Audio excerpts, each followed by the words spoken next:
Oi, eu sou a Helena. Na noite em que minha vida mudou, minha própria mãe me pegou pelo braço, me encurralou na entrada de um salão de festas lotado e sussurrou no meu ouvido: "A gente mais rica da cidade vai estar aqui. Sente-se no canto mais longe e nem pense em chamar a atenção." Aquelas palavras soaram como um tapa, um lembrete gelado de que, para ela, eu não era uma filha, mas sim um problema de imagem que precisava ser escondido. Eu me senti como um segredo vergonhoso, uma peça defeituosa na família perfeita que ela se esforçava tanto para projetar. Você já se sentiu como um estorvo na sua própria família? Como se sua simples presença fosse um inconveniente? Antes de eu te contar o que aconteceu quando as luzes do palco se acenderam e minha mãe ficou pálida, deixe um comentário me dizendo de onde você está assistindo e inscreva-se no canal. Acredite, você não vai querer perder a cara que ela fez quando o salão inteiro se levantou para me aplaudir. Nossa família nem sempre foi assim. A fortuna chegou há alguns anos e, com ela, uma nova versão da minha mãe, Carmen Silveira. Ela ficou obcecada com o status, com as aparências, com a ideia de se encaixar no círculo social exclusivo do Morumbi, em São Paulo. De repente, nossa nova mansão multimilionária se tornou o palco pessoal dela e minha irmã mais velha, Isabela, a sua atriz principal. Isabela era perfeita. Bem-sucedida nos negócios, ambiciosa e com uma facilidade para as relações públicas que eu jamais tive. Eu, em contrapartida, era a pianista, a sonhadora, a que se agarrava a uma arte que minha mãe considerava inútil e pouco rentável. Meu pai, Ricardo Silveira, estava sempre ausente, submerso no trabalho que financiava esse novo estilo de vida, tornando-se um espectador passivo da crescente rachadura emocional que se abria em nossa casa.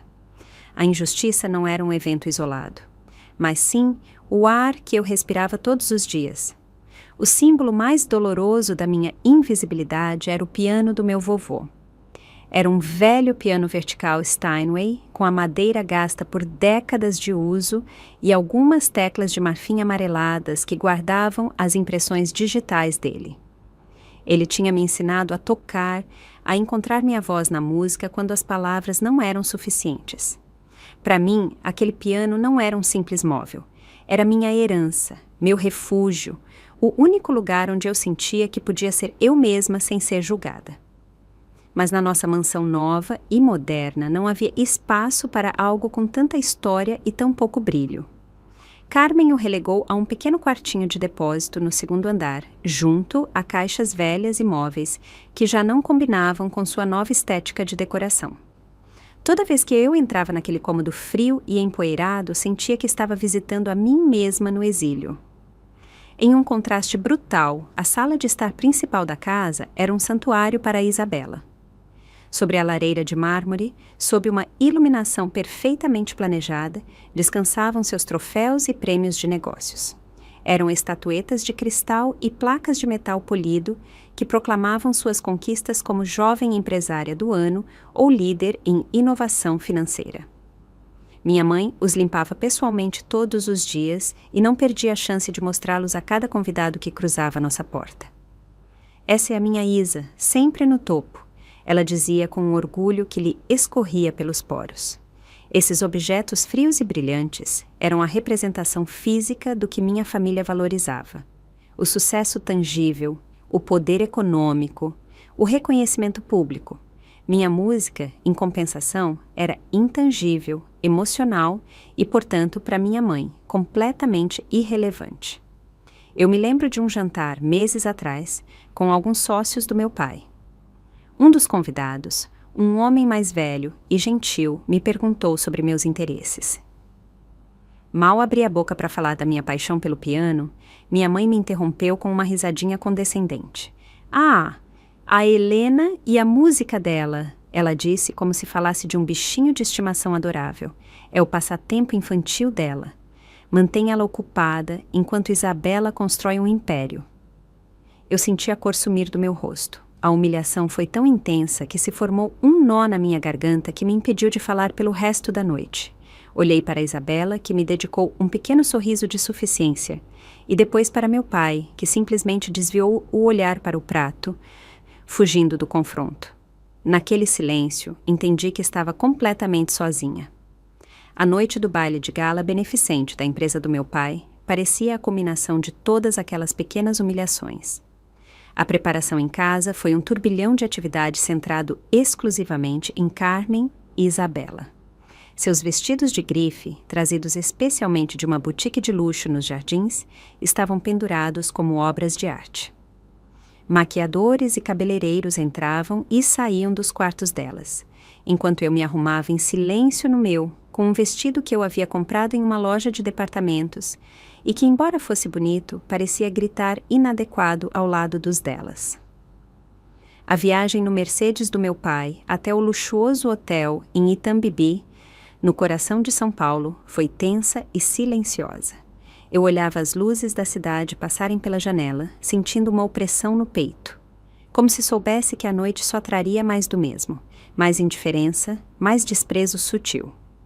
Ao chegarmos ao hotel, o ambiente era avassalador. O salão de festas estava decorado com lustres de cristal que pendiam como cascatas de diamantes, e o ar vibrava com as conversas da elite paulistana. Minha mãe se transformou instantaneamente. O sorriso dela era deslumbrante. Os movimentos, elegantes e calculados. Ela navegava pela multidão com a perícia de um general, apresentando Isabela a torto e a direito. Foi então, logo após cumprimentar um importante empresário do setor de construção, que ela me puxou de lado. O aperto no meu braço foi firme, quase doloroso. Ela me levou para uma área menos movimentada, perto da entrada de serviço, e com os olhos fixos nos meus, atirou aquelas palavras como adagas. Não havia raiva na voz dela, apenas uma frieza pragmática e cruel. Ela estava protegendo seu investimento social, e eu era um risco que precisava ser neutralizado. Fui conduzida obedientemente ao meu posto. Uma mesa pequena para 2 pessoas, no canto mais escuro e afastado do salão, bem ao lado de uma cortina de serviço. Dali, eu tinha uma vista perfeita de todo o espetáculo, mas era completamente invisível para os outros. Observei minha família no centro de tudo. Minha mãe ria, encantadora e vibrante. Isabela, ao lado dela, balançava a cabeça com confiança, enquanto um banqueiro falava com admiração. Meu pai já estava imerso em uma conversa de negócios com um copo de uísque na mão. Eles formavam a imagem perfeita de uma família poderosa e unida, e eu era o satélite esquecido, girando em uma órbita tão distante que minha existência era apenas uma nota de rodapé na grande noite deles. O som das risadas e o tinido das taças chegavam até mim como um eco distante, reforçando a muralha de cristal que me separava deles. Para evitar que as lágrimas rolassem pelo meu rosto, peguei o programa de gala que estava sobre a mesa. Era um livrinho de papel acetinado, grosso e elegante, com o logo da empresa do meu pai gravado em letras douradas. Comecei a folheá-lo sem nenhum interesse real, apenas para ocupar minhas mãos e minha mente com algo que não fosse a dor surda no meu peito. Passei as páginas dos discursos, a lista dos itens do leilão, as biografias dos homenageados. E então, na sessão de entretenimento, meus olhos pararam em uma pequena nota em itálico, quase oculta no fim da página. Lamentamos informar que nosso pianista convidado, o Sr. Arthur Menezes, cancelou sua apresentação desta noite devido a uma doença imprevista. No meio da escuridão do meu canto, uma pequena faísca se acendeu dentro de mim. Não era um plano, nem sequer uma ideia clara. Era apenas uma possibilidade, um lampejo de luz em um lugar onde eu achava que já não restava nenhuma. Meu coração disparou, uma batida seca e rápida contra as costelas. A frase no programa parecia brilhar na penumbra do meu canto, um convite e uma sentença ao mesmo tempo. Olhei para o palco, onde um imponente piano de cauda Steinway, preto, esperava em silêncio sob uma luz solitária. Era uma besta magnífica, polida e perfeita, tão diferente do velho e querido piano do meu avô. Por um instante, uma onda de pânico me inundou, um frio que percorreu minha espinha. Quem era eu para ousar pensar em algo assim? Voltei a olhar para minha família. Estavam em seu elemento, rindo, socializando, completamente alheios à minha existência e à tempestade que se desencadeava dentro de mim. A ideia, tão brilhante e ousada 1 segundo atrás, começou a encolher sob o peso de anos de me sentir inadequada, convertendo-se em um sussurro quase inaudível de rebelião. Justo nesse momento de dúvida, um garçom se aproximou da minha mesa. Por uma fração de segundo, pensei que vinha anotar meu pedido. Um pequeno gesto de normalidade, mas não. Com uma eficiência impessoal, ele disse: "Senhorita, a senhora poderia mover sua cadeira um pouco para a esquerda? Preciso passar com o carrinho de sobremesas." Ele nem sequer me olhou nos olhos. Eu era um obstáculo, um objeto que precisava ser realocado para não interferir no funcionamento do evento. Obedeci em silêncio, arrastando minha cadeira alguns centímetros no tapete grosso. A humilhação foi minúscula, quase invisível para qualquer um, mas para mim foi como se o universo inteiro estivesse confirmando o que minha mãe havia me dito. Meu lugar era fora do caminho, sem chamar a atenção, sem atrapalhar. Senti-me menor e mais invisível do que nunca, uma peça de mobiliário no canto esquecido de uma festa a qual eu não pertencia. Agarrei-me ao programa como se fosse um salva-vidas, relendo a nota sobre o cancelamento repetidamente. A voz da minha mãe ressoava na minha cabeça, chamando minha música de passatempo infantil, uma distração sem valor. Mas então, como um contraponto, lembrei-me da voz do meu avô. "Sua música não é para eles, Heleninha." Ele me dizia enquanto seus dedos nodosos guiavam os meus sobre as teclas de marfim. "É para você, é a sua verdade. Nunca deixe ninguém silenciá-la." O contraste entre essas duas visões da minha vida era o conflito que me definia. De um lado, a busca por status e aprovação da minha mãe. Do outro, o legado de amor e arte do meu avô.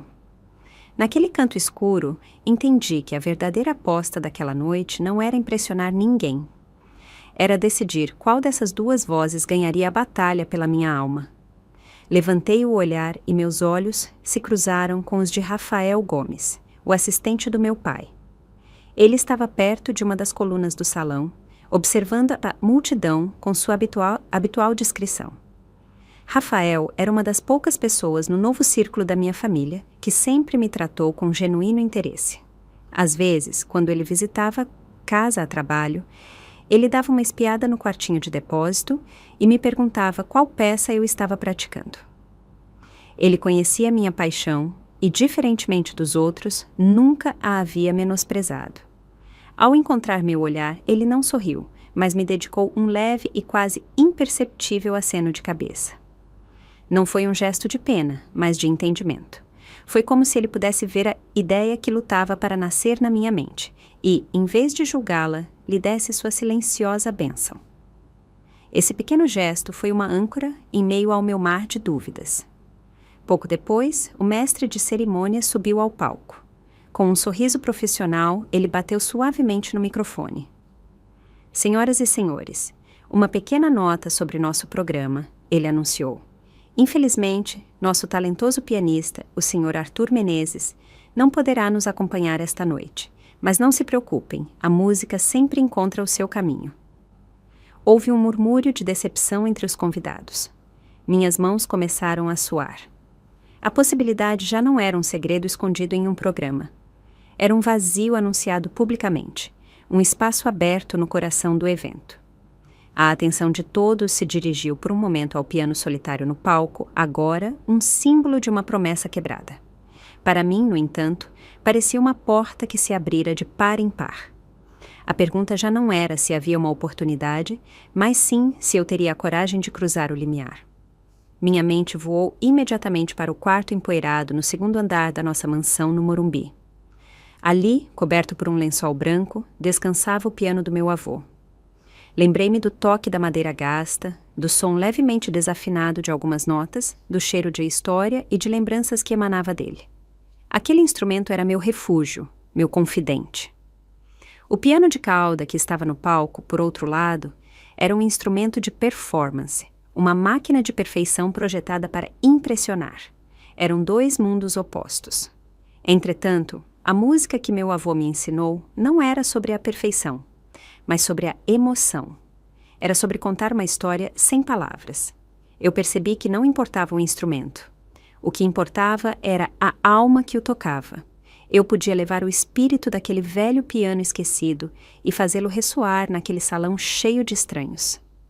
Enquanto me perdia em meus pensamentos, vi Isabela passar perto da minha mesa.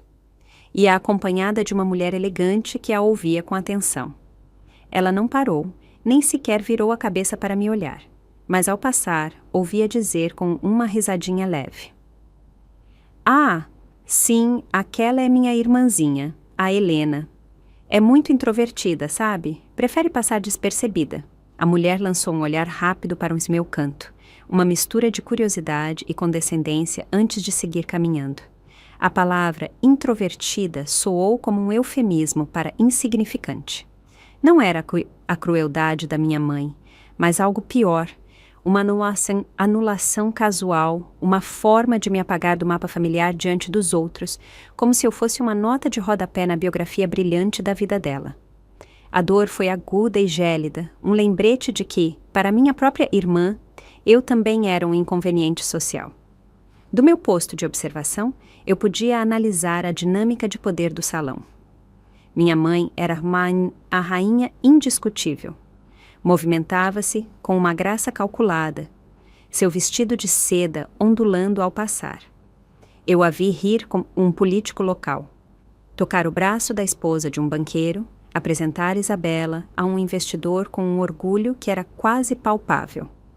Cada gesto, cada palavra era uma transação feita para aumentar seu capital social.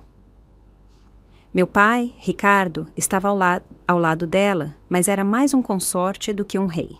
Seu papel era financiar o espetáculo, sorrir quando era necessário e assinar os cheques que mantinham esse teatro em funcionamento.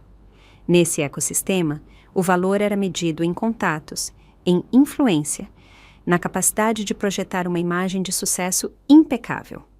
Eu, com minha paixão intangível e minha falta de ambição material, não era moeda de troca. No balanço final da minha mãe, eu era um prejuízo líquido. Foi então que Rafael se materializou ao meu lado, tão silenciosamente que quase me assustei. Ele se inclinou, fingindo ajustar algo na mesa, e sussurrou no meu ouvido. Sua voz era quase um murmúrio, abafada pela música ambiente. "O palco está vazio, Helena. O piano está afinado. O mestre de cerimônias está procurando desesperadamente uma solução." Ele fez uma pausa e depois acrescentou as palavras que mudaram tudo. Seu avô me contou uma vez que sua música tinha o poder de parar o tempo. Talvez essas pessoas precisem que o tempo pare por um momento. Ele não estava me dando uma ordem, mas uma permissão. Estava me lembrando de quem eu era, não através dos olhos da minha mãe, mas através dos olhos da pessoa que primeiro me ensinou a amar a música. A injustiça da minha situação se chocou de repente com o legado do meu avô, e eu soube que não podia mais ficar sentada. Respirei fundo, sentindo o ar encher meus pulmões e acalmar o tremor das minhas mãos. Lentamente, me levantei. Meus joelhos pareciam fracos, como se não fossem me sustentar. Alisei meu vestido, um gesto simples que se pareceu com vestir uma armadura. Lancei um último olhar à mesa principal. Minha mãe sorria para alguém. Minha irmã checava o celular e meu pai ouvia um sócio de negócios. Estavam em seu próprio mundo, um planeta ao qual eu não tinha acesso.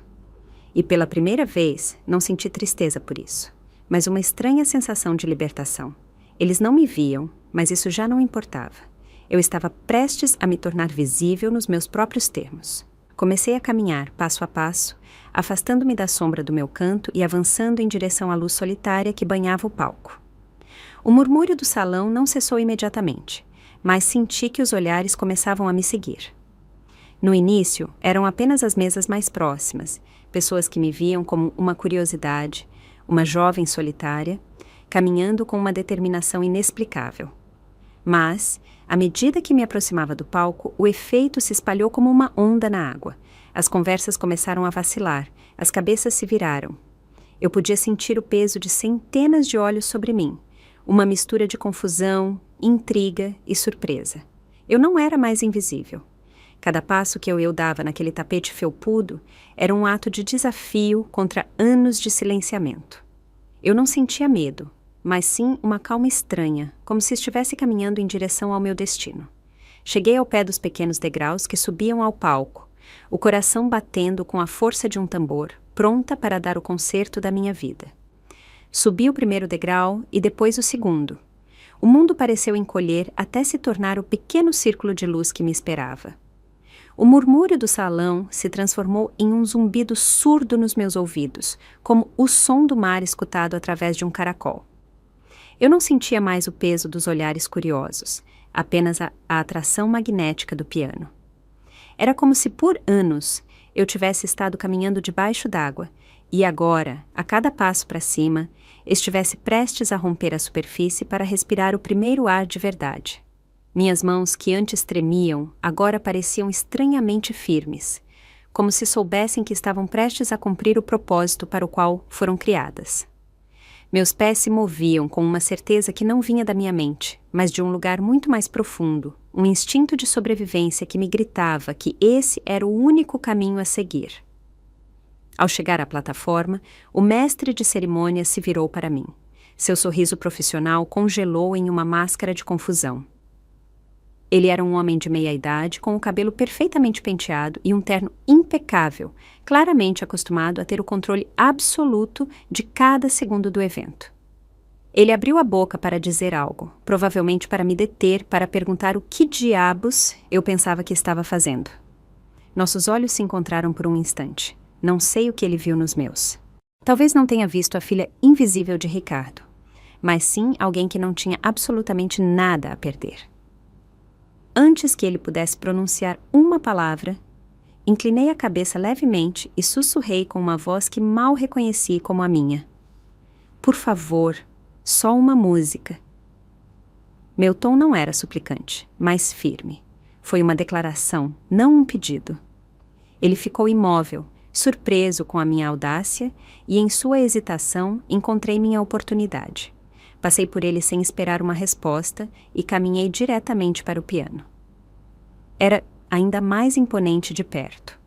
A madeira preta laqueada brilhava sob as luzes do palco, refletindo uma versão distorcida e alongada do meu rosto.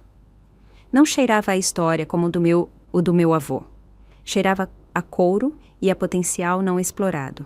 Sentei-me no banquinho de couro, que estava frio ao toque. Por um momento, o pânico ameaçou retornar. A imensidão do salão se abriu à minha frente. Um mar de rostos anônimos e mesas elegantemente decoradas. Senti uma pontada da velha insegurança, a voz da minha mãe sussurrando na minha mente que eu não pertencia àquele lugar. Mas então eu coloquei as pontas dos meus dedos sobre as teclas. O contato foi como uma descarga elétrica, uma âncora que me conectou novamente à terra, ao meu propósito. O piano não me julgava, apenas esperava. Foi nesse preciso instante, enquanto meus dedos se familiarizavam com as teclas, que levantei o olhar e meus olhos encontraram a mesa principal. Eu a vi. Minha mãe, Carmen, estava me encarando. Sua conversa tinha parado no meio de uma frase. O sorriso encantador que ela dedicava a um importante empresário havia desaparecido, substituído por uma expressão de pura incredulidade. Seus olhos, normalmente brilhantes e cheios de cálculo social, estavam arregalados, fixos em mim com uma mistura de horror e fúria glacial. Não havia surpresa, não havia preocupação. Havia a indignação de alguém cujo roteiro perfeitamente escrito acabava de ser estraçalhado por um ator secundário que ousara improvisar. O rosto dela ficou pálido sob a maquiagem cara, e eu vi como ela apertava a mandíbula com tanta força que um pequeno músculo tremia na bochecha. O mundo parou. No olhar dela, eu vi a condenação. Ao lado dela, a reação de Isabela foi diferente, mas igualmente reveladora. Sua primeira reação foi de vergonha. Eu vi como as bochechas dela coraram e como ela lançou um olhar rápido para as mesas ao redor, como se quisesse medir o dano à sua imagem. Sua linguagem corporal gritava desconforto. Ela encolheu-se ligeiramente no assento, como se desejasse que o chão a engolisse junto comigo. Ela não olhava diretamente para mim, mas alternava o olhar entre minha figura no palco e sua taça de champanhe, como se não pudesse decidir o que era mais insuportável. E meu pai, Ricardo, parecia simplesmente perdido. Seu rosto, normalmente ocupado pelos negócios, estava cheio de uma confusão avassaladora. Ele olhava para mim como se estivesse vendo uma estranha, uma filha que ele não sabia que existia. Em seus olhos não havia raiva, apenas um profundo desconcerto que, de alguma forma, doía mais do que a fúria da minha mãe. O olhar da minha mãe era um laser tentando me perfurar, ordenando-me em silêncio que eu me levantasse daquele banco e desaparecesse novamente no meu canto. Por uma fração de segundo, ela quase conseguiu. O peso da desaprovação dela era uma força física que eu havia aprendido a obedecer a vida toda. Senti meus ombros se curvarem, como a dúvida voltando a envenenar minha determinação. O que eu estava fazendo? Eu estava prestes a cometer o maior ato de desobediência da minha vida, na frente das únicas pessoas cuja opinião, segundo ela, importava. Mas então a imagem do meu avô surgiu na minha mente, tão clara como se ele estivesse sentado ao meu lado. Lembrei-me das mãos enrugadas dele sobre as minhas, da voz dele me dizendo: "A música é a única linguagem que nunca mente, Heleninha. Deixa a sua contar a sua verdade." A verdade, essa era a palavra-chave. Minha verdade tinha sido silenciada por tempo demais. Com uma nova resolução, desviei o olhar da minha família, quebrei o contato visual com minha mãe, um ato que se pareceu com cortar a última corda que me prendia ao controle dela. Eu me virei completamente para o piano, dando as costas ao público e às expectativas deles. Naquele momento, o salão, minha família, o baile de gala, tudo desapareceu. Só existíamos o piano e eu. O silêncio na sala era agora total, tenso e expectante. Não era um silêncio de confusão, mas de antecipação.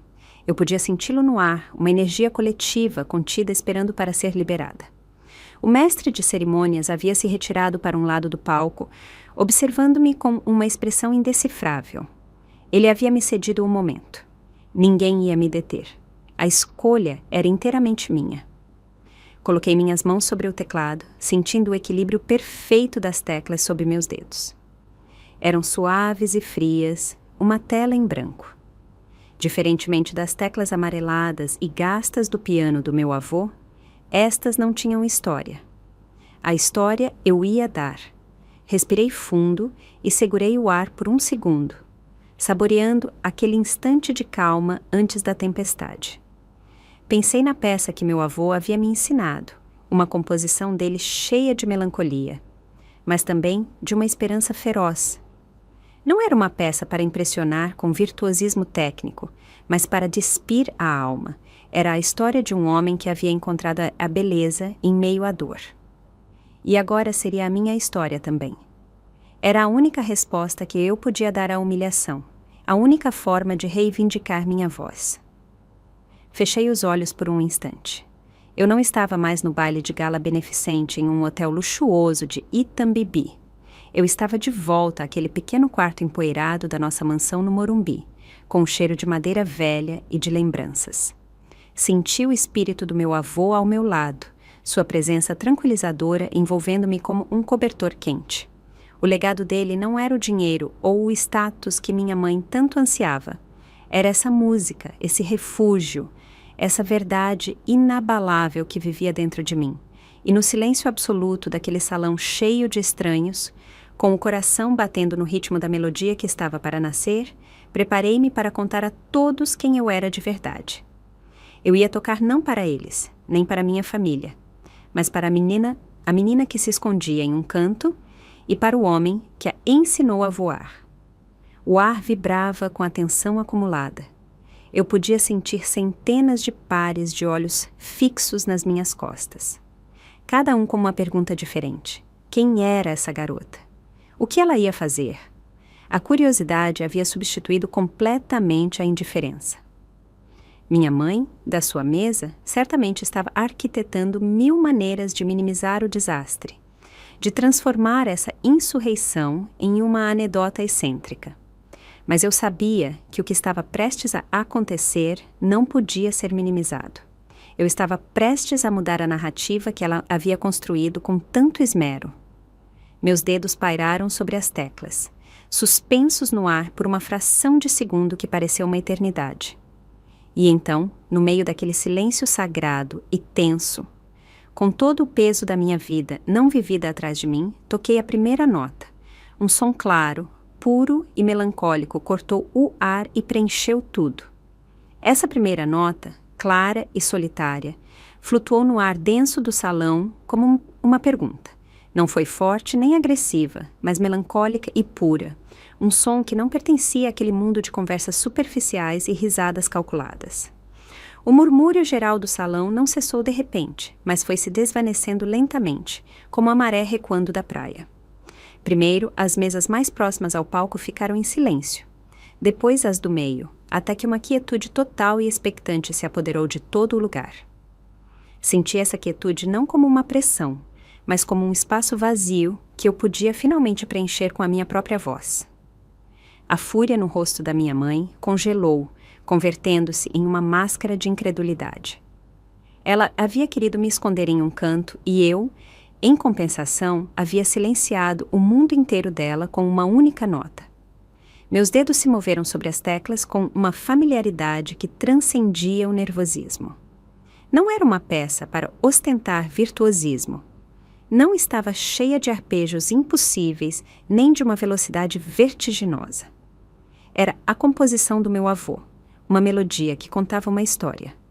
Começava com uma tristeza suave. As notas evocavam a sensação de caminhar por uma casa vazia, o eco da solidão em cada acorde. Era a história do quarto empoeirado, do piano esquecido sob um lençol branco.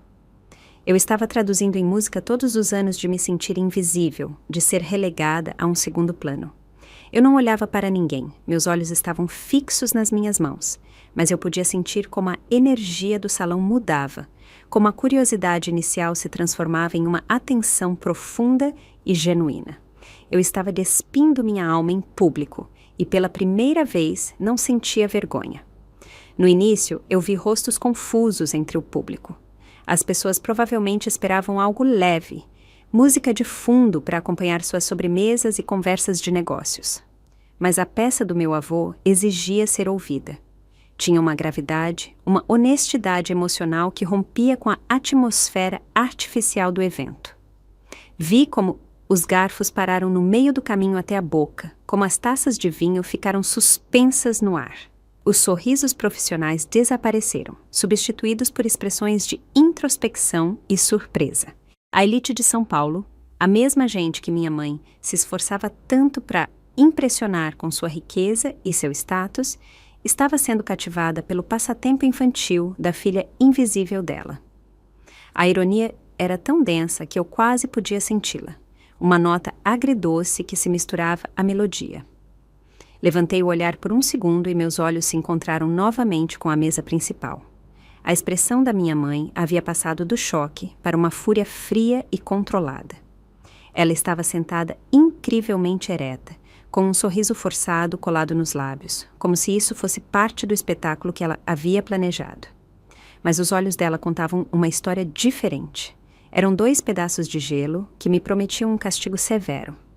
Isabela, ao lado dela, já não parecia envergonhada, mas simplesmente atordoada.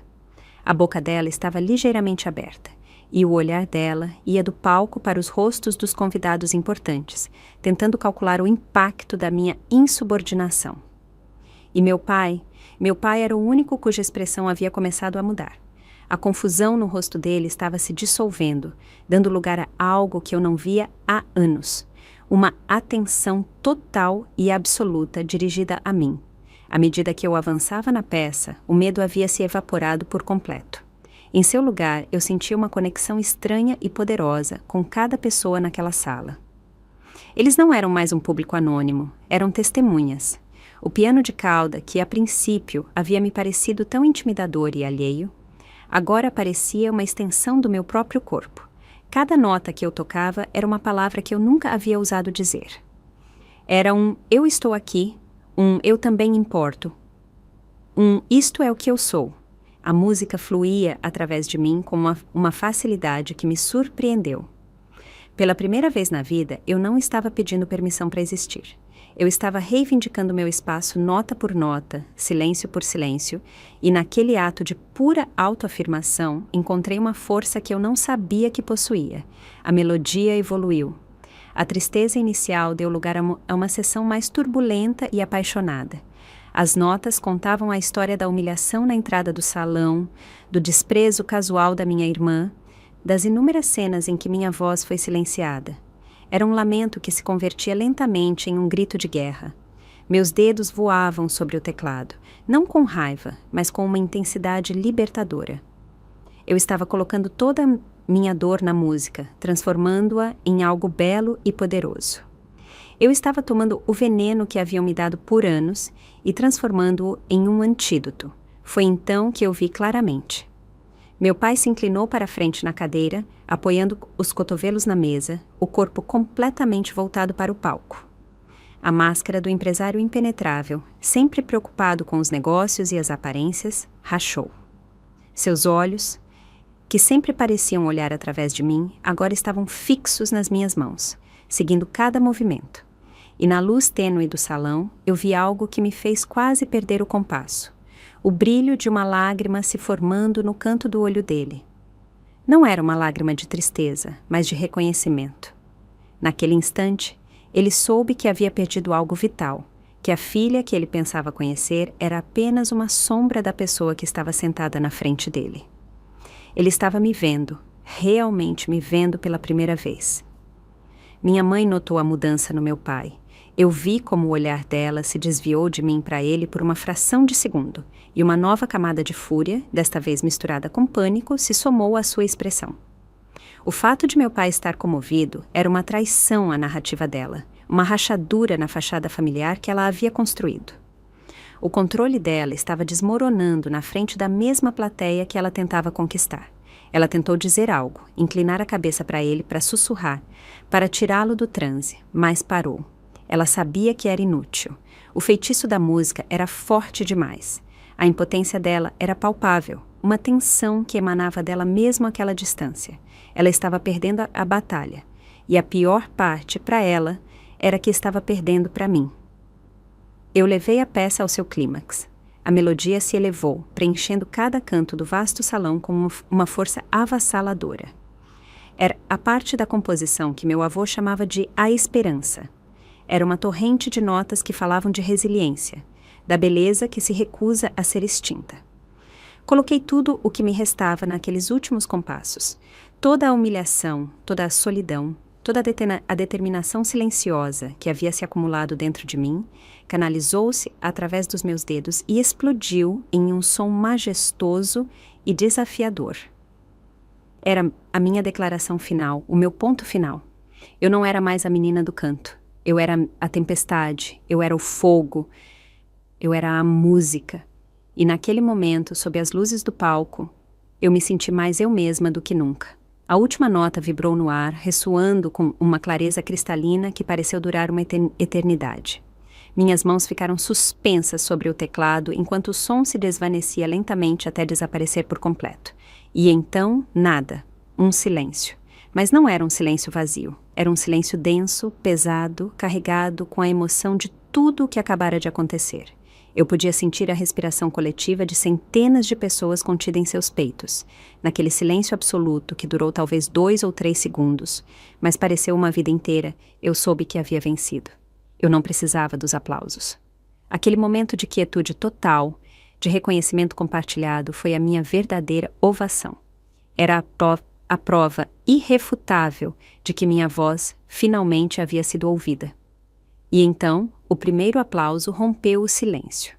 Não foi uma ovação imediata e estrondosa, mas um som solitário, deliberado e ressonante. Veio de um homem mais velho, sentado em uma das mesas principais, o conhecido Dr. Olavo Medeiros, um magnata da construção que minha mãe vinha cortejando a noite toda com seu melhor repertório de charme. Ele se levantou lentamente, sem desviar o olhar de mim, e suas mãos se juntaram em uma salva de palmas firme e cheia de respeito. Não era uma cortesia social, era um veredito. Naquele instante, o gesto dele validou minha música de uma forma que minha própria família nunca havia feito. Aquele único par de mãos aplaudindo foi o fósforo que acendeu o campo. A autoridade do gesto dele deu permissão ao resto do salão para sentir, para reagir sem filtros. E o mundo que minha mãe havia construído com tanto cuidado começou a tremer em seus alicerces. Como uma onda que segue a primeira, o resto do salão se levantou. O som cresceu exponencialmente, um estrondo de aclamação que me atingiu com uma força física. Não era o aplauso educado que se dá a um artista de fundo. Era uma ovação de pé, apaixonada e genuína.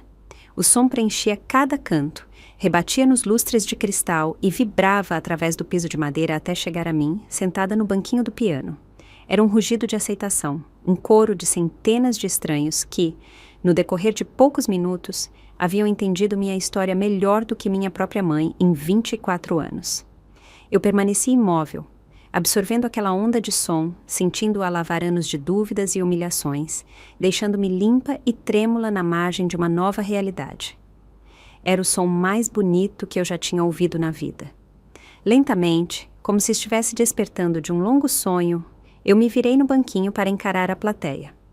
Minha visão estava turva pelas lágrimas que finalmente rolavam pelo meu rosto, mas não eram lágrimas de dor, eram de libertação.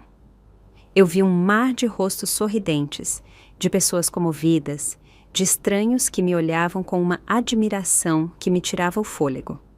Eles eram a elite de São Paulo, a gente importante que minha mãe usava como régua para medir o valor das pessoas. E eles, todos eles, estavam de pé por mim, pelo meu passatempo infantil. A ironia era tão profunda e tão perfeita que uma pequena risada, quase um soluço, escapou dos meus lábios. Eu tinha entrado naquele salão como um segredo vergonhoso e agora era o centro do universo deles. O canto escuro para o qual haviam me confinado havia se tornado o palco principal e as luzes me pertenciam.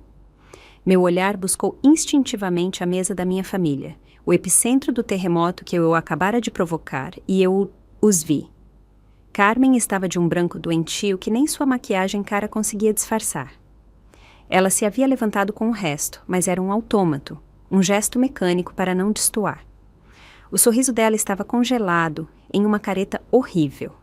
Os olhos fixos em mim, com uma expressão vazia, como se estivesse vendo um fantasma. O choque havia aniquilado a fúria dela, deixando-a exposta e sem palavras.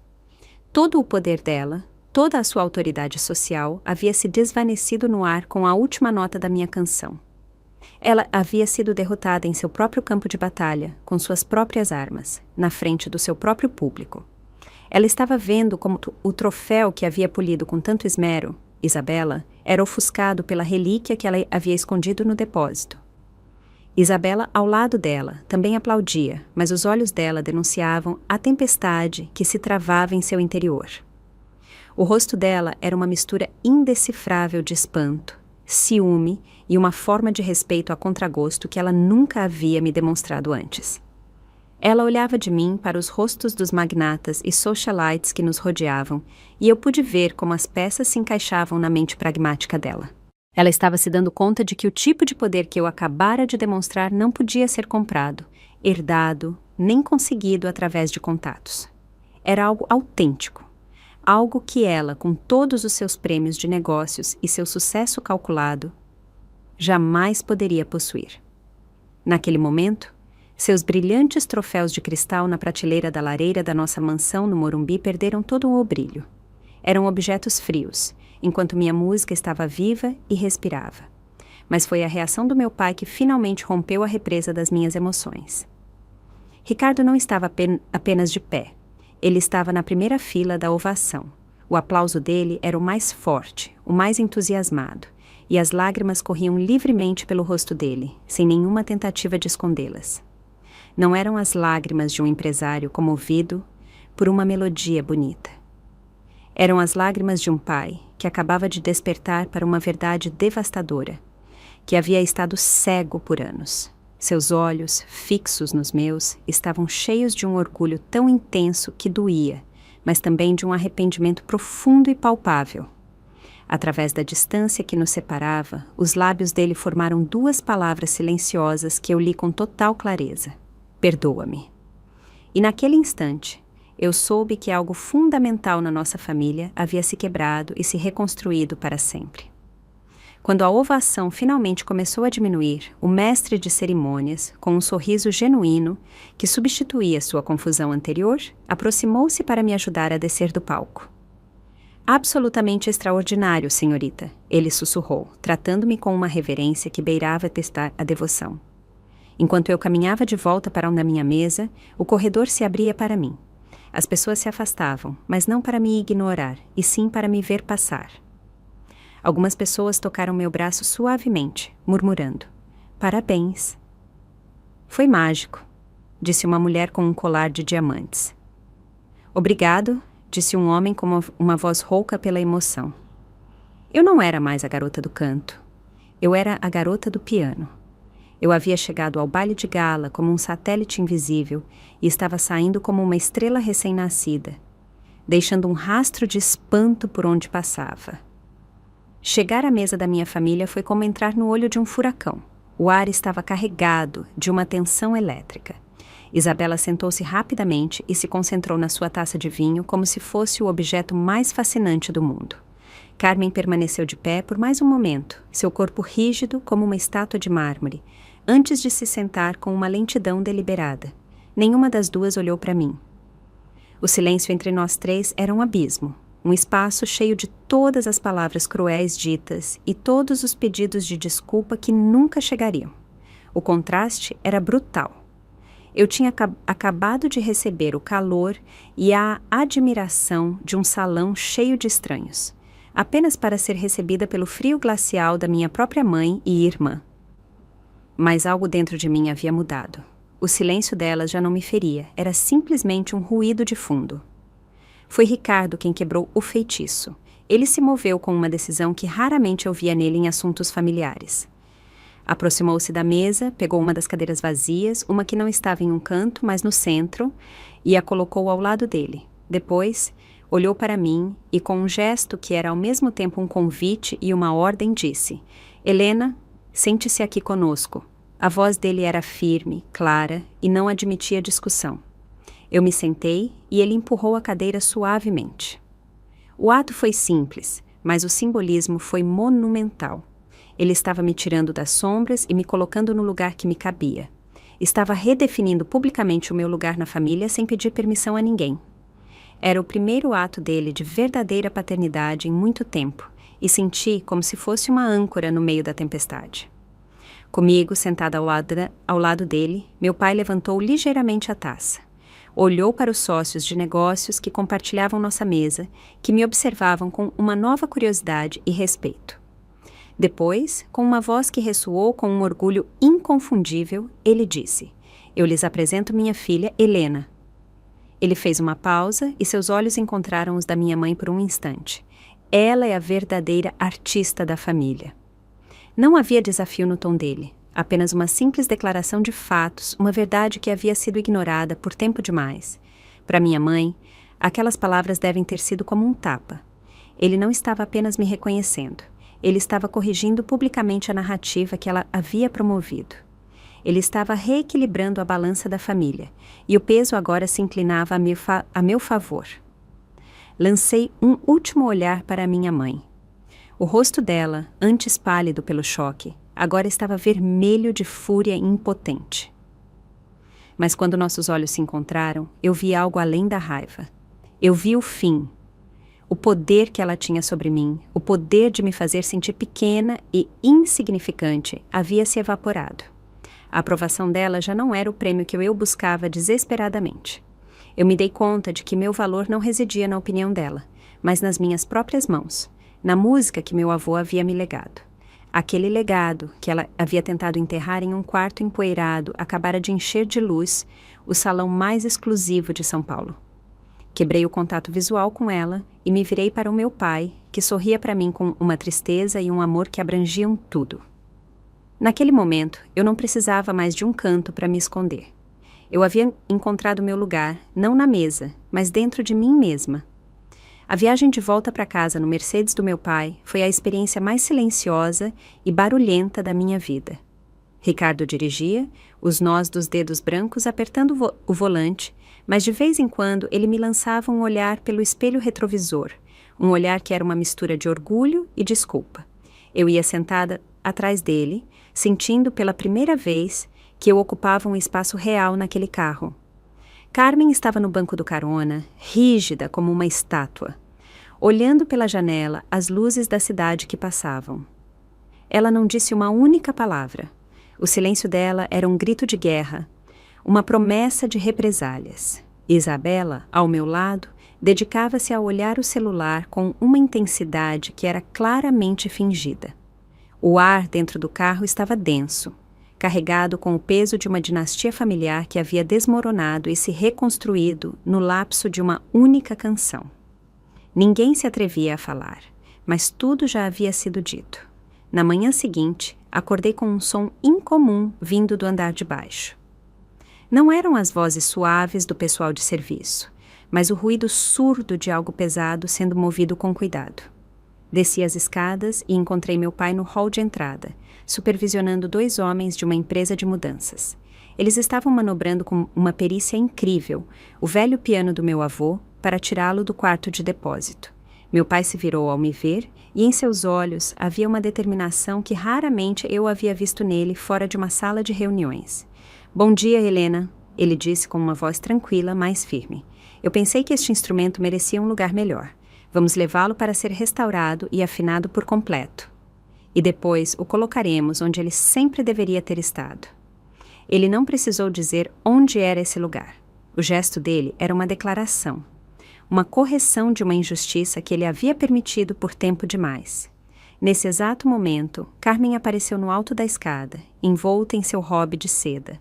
O rosto dela, ao ver a cena, se contraiu em uma máscara de fúria glacial. Ricardo, o que significa isso? Ela sibilou, a voz cortante como vidro quebrado. Meu pai não se alterou, olhou-a diretamente nos olhos e respondeu com uma calma desarmadora. Significa que as coisas vão mudar, Carmen. Esta casa vai honrar o verdadeiro talento, não apenas os troféus. Ela desceu a essa escada, parando a poucos passos de mim. Olhou para mim como se eu fosse um inseto que acabara de arruinar o jardim perfeito dela. Você arruinou tudo. Ela me disse em voz baixa, cada palavra carregada de veneno. Eu não respondi, simplesmente olhei para ela e, pela primeira vez, a raiva dela não me atingiu. Ela ricocheteou contra um escudo invisível que eu não sabia que tinha. O poder dela sobre mim havia se quebrado para sempre. Mais tarde naquele dia, encontrei Isabela na cozinha. Ela estava preparando um café. Os movimentos dela eram rígidos e deliberados. O silêncio entre nós duas foi incômodo até que ela finalmente falou sem olhar para mim. Eu nunca soube que você tocava assim, ela disse. A voz dela era quase um murmúrio. Não havia calor nas palavras, mas também não havia desprezo. Era uma simples declaração de fatos, uma admissão a contragosto de uma verdade que ela não podia mais ignorar. Acho que há muitas coisas que você não sabe sobre mim, eu respondi em voz baixa.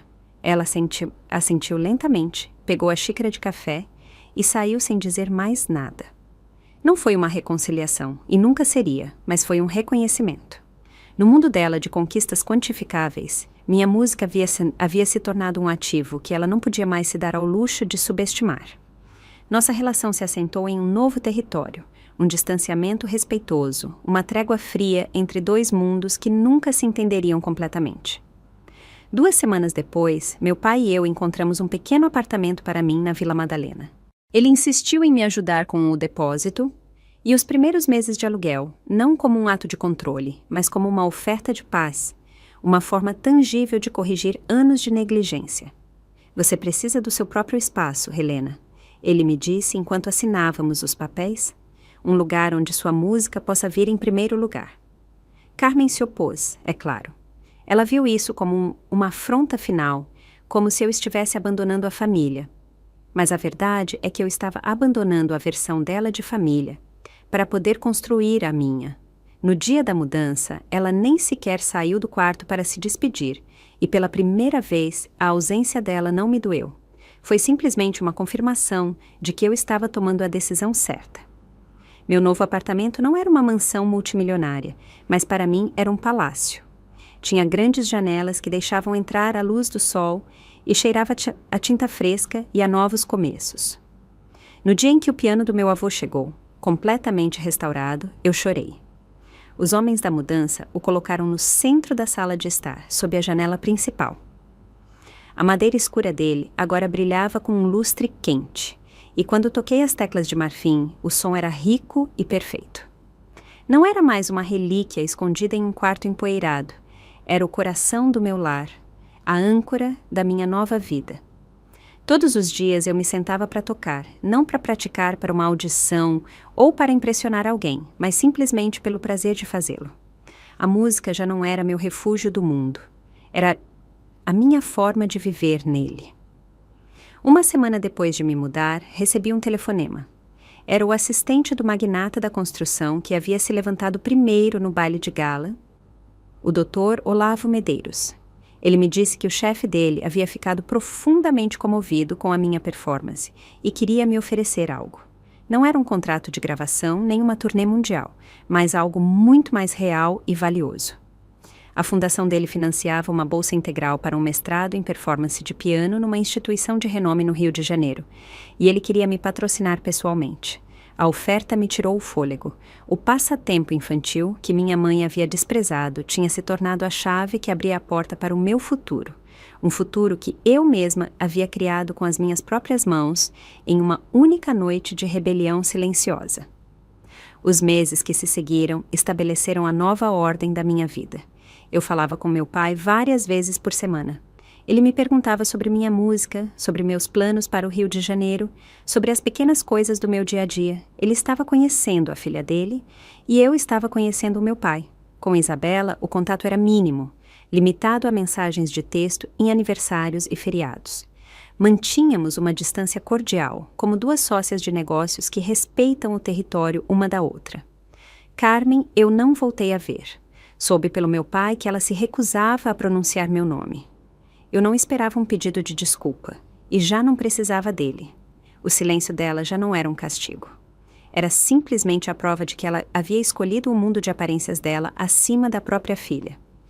E eu, finalmente, havia escolhido minha própria verdade acima da aprovação dela.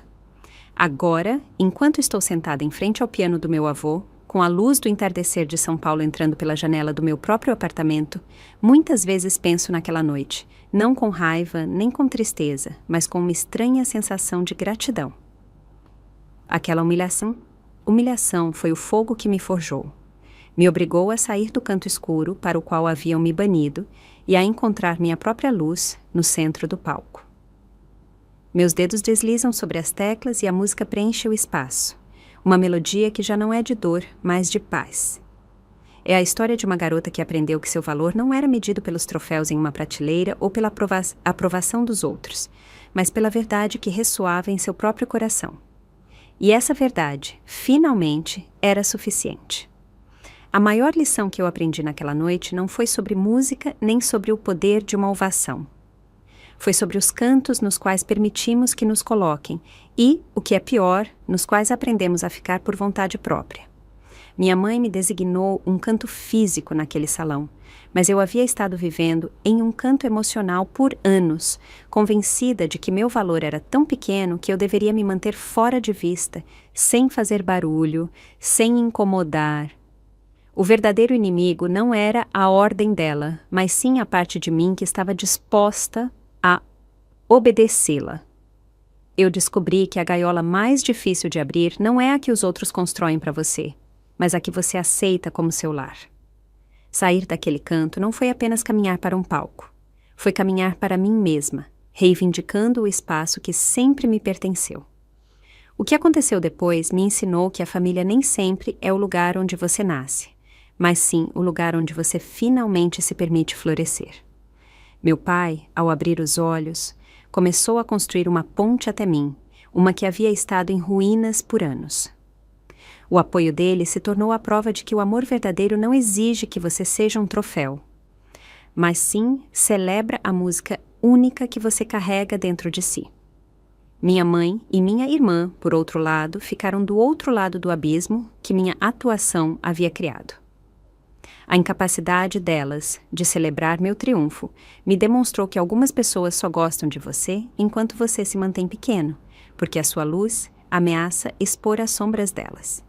Eu aprendi a dolorosa, mas libertadora lição de que, às vezes, para encontrar a sua verdadeira família, você tem que estar disposto a decepcionar a que lhe foi dada. Todos nós temos um piano escondido em um quarto empoeirado. Talvez, para você, não seja um instrumento musical. Talvez seja um livro que você sonha em escrever, um negócio que você teme começar, Uma verdade que você não se atreve a dizer em voz alta, ou simplesmente uma forma de ser que você suprimiu para se encaixar. É aquela paixão que os outros chamam de passatempo, distração ou perda de tempo. É a parte mais autêntica de você, aquela que o mundo, e às vezes a sua própria família, diz para você esconder porque não é prática, não é rentável, não se encaixa na foto perfeita. Na noite do baile de gala, eu não toquei apenas o piano do meu avô. Eu dei voz a todos esses talentos silenciados, a todos esses sonhos relegados a um canto. E minha mensagem para você é esta: encontre o seu piano, tire o pó dele e não peça permissão para tocar a sua canção. A mudança nem sempre chega como uma tempestade planejada. Às vezes, chega no silêncio de uma decisão, em um único ato de coragem que ninguém vê vindo. Eu não tinha um plano mestre para me vingar ou para dar uma lição. Eu só tinha uma dor tão profunda que a única saída era transformá-la em algo mais. A oportunidade apareceu em uma pequena nota em um programa, um vazio que o destino deixou aberto para mim. O que eu aprendi é que a vida está cheia desses vazios, desses palcos inesperados. A pergunta não é se eles chegarão, mas sim se teremos a coragem de subir neles quando chegarem. Você não precisa mudar toda a sua vida da noite para o dia. Você só precisa de um momento, um único momento em que escolha a sua voz acima do seu medo. Esse momento pode redefinir tudo. O verdadeiro triunfo não foi a ovação de pé de um salão cheio de estranhos. Foi o silêncio que veio depois, dentro de mim. Foi a calma de saber que não importava se me aplaudissem ou me vaiassem, eu havia sido fiel a mim mesma. A validação externa é como o açúcar, doce, viciante, mas no final te deixa vazio. A autovalidação, em contraste, é o pão que nutre a sua alma. Eu não preciso mais que minha mãe me veja, que minha irmã me entenda ou que o mundo me aprove. Eu encontrei a minha aprovação no eco da última nota, na certeza de que meu avô teria se orgulhado e no olhar do meu pai, que finalmente me viu não como uma decepção, mas como uma revelação. Meu valor nunca esteve em debate. A única coisa que estava em dúvida era se eu mesma seria capaz de reconhecê-lo. Talvez você também tenha sentido que a fizeram sentar no canto mais afastado. Talvez na sua família, no seu trabalho, ou no seu próprio coração tenham dito a você com palavras ou com silêncio para não tentar chamar a atenção que a sua luz é muito brilhante ou que a sua música não se encaixa na orquestra. Se for assim, eu quero que você ouça isto. O seu canto não é o seu destino. É apenas um ponto de partida. A humilhação que você sente hoje pode ser o combustível para o incêndio que iluminará o seu caminho amanhã. Meu valor nunca dependeu da aprovação da minha mãe e o seu tampouco depende da aprovação de mais ninguém. A sua valia é inerente, é inegociável e está esperando que você mesma a reivindique. Se a minha história tocou você de alguma forma, se ressoou com alguma batalha que você está travando, eu quero que você saiba que você não está sozinho. Há uma comunidade inteira de pessoas aqui que entendem o que é lutar para ser visto e ouvido.